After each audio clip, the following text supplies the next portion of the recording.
Alright, so today we're going to look at a Bino harness. This is the Muley Freak in Wolf Gray.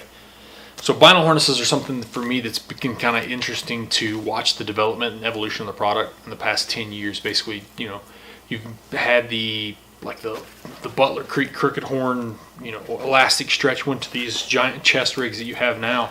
Something like the Alaskan Guide Creation, man, they just got pockets all over the place and they're pretty big.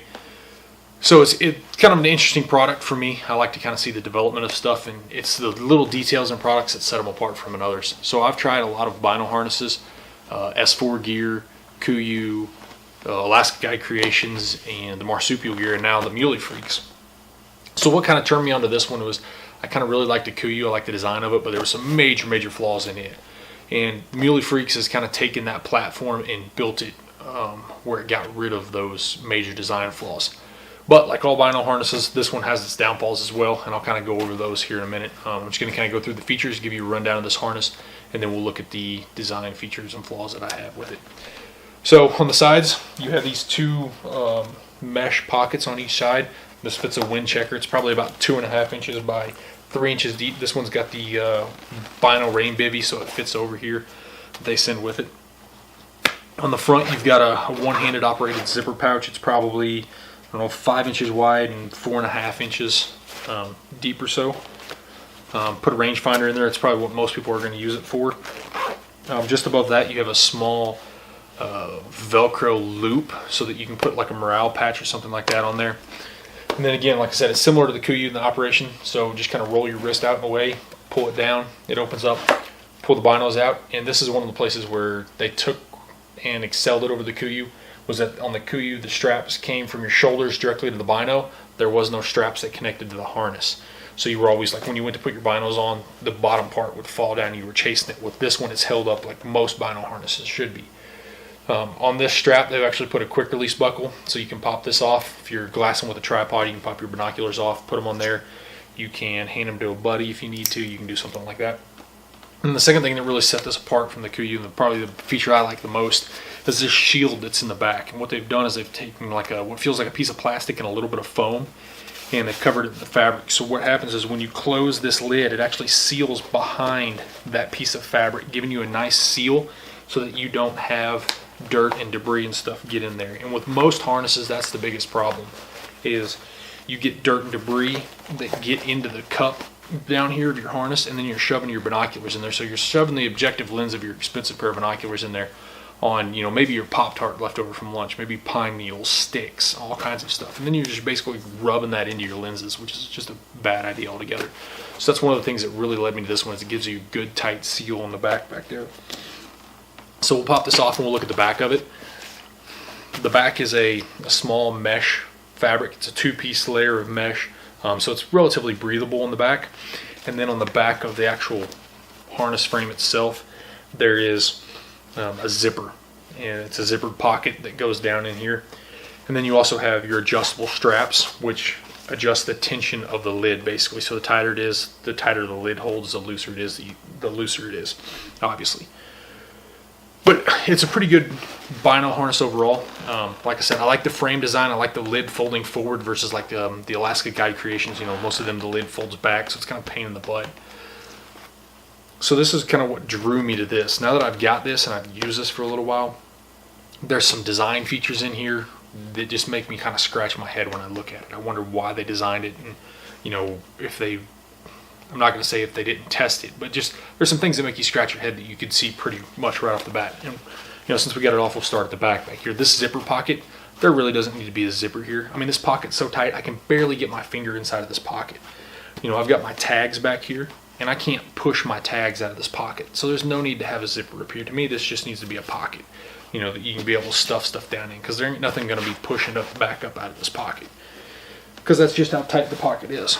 So then we'll move kind of back towards the front, and some of the, to me, more glaring ones that were kind of obvious. Back to the pockets on the side. These things offer zero retention whatsoever. So anything you put in there is pretty prone to fall out. The elastic that's on the side of these needed to be sewn tighter so that it offered resistance to put this in there, because more resistance going in means it's harder to come out. Right now this stuff just slips in there and literally can just fly right out. You know, walking through the brush, a tree limb hits it, something like that. So little things like that really set the product aside. On the front, you have this Velcro patch. So if you use a morale patch or whatever, I don't plan on using one, but if you do, you're probably going to need to know this. So the location of this is just in a poor spot, because it is right where the lid needs to fold. So what happens is that actually pushes that fabric back towards the binos. So when you get the binos out and then you go to put them back in, it makes it a little difficult to put back in because you've added rigidity to a place that needs to be flexible. So again, it's minor details. This is super simple to do. Take your embroidered logo, put it up here, move your Velcro down to there. Then you don't have a problem with that conflicting with the design of the way this thing opens. Really simple. The pocket down here, you know, most people are probably going to use this as a bino pocket. I'm obviously not, because I see another design flaw with this in two ways. One, the same thing with this. It pushes back into the binos, so it makes the binos a little hard to get in. If you watch me at the beginning, I'm actually using two hands to push the binos in. That's because it's a little bit more difficult. Now they did add a little bit of padding down here to kind of give the frame a little rigidity, so that it's supposed to make it easier to get the binos in and out, but it makes it a little difficult. Then you also have the issue of this pocket. I'm gonna take this thing off, I can't stand it. Difficult to get to, because now when the lid is open, say I glass something and I put it down and I need to range something, I can't hardly get to my rangefinder. My rangefinder is, you know, stuffed underneath the lid of this thing, so it makes it a little unusable when it's open. Basically, you know, I would much rather see a additional pouch that would attach to the side strap, or to me what would be better is just make a smaller version of your bino harness that is attached right on the side of the harness. So you would lift it up, pull it to the side, range, close it again. Same thing. The worst part about that is then you got to make a right and a left-handed version. More inventory. Bad news.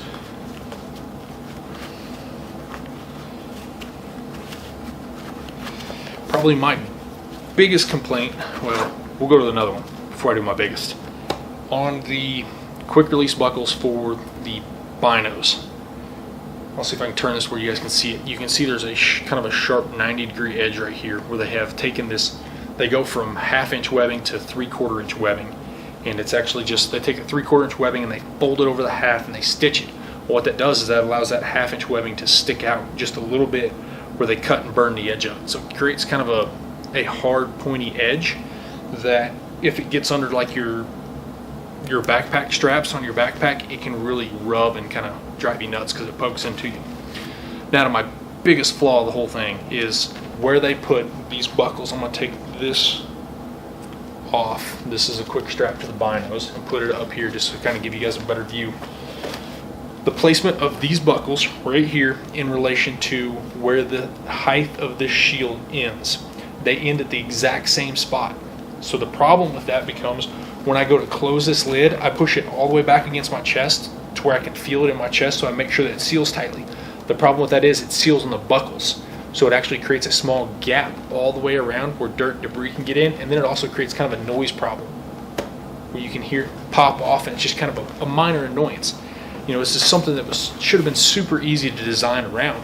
Was, you know, move this buckle up 3/4 of an inch to an inch, and then that buckle is high enough that when I go to make this seal, it doesn't get anywhere near that buckle. But again, you can see where it would seal on that buckle. So those are just kind of the small details in a product that could really set it apart from a lot. But with this particular one, you know, it's kind of holding the product back. Is these just small details in it. So if you strip the pockets off of it, you strip the Velcro patch, and you move this buckle up, I think you have a really, really good vinyl harness with just the frame, because the way the frame's designed with the shield and the strap that goes up where the Kuyu lacked. But by trying to add some of the other stuff on there, it kind of really held the product back because the small details weren't executed very well. So that's just kind of my thoughts. Take a look at it. Muley Freaks. If you like what you've seen, give me a like, subscribe. Thanks, guys.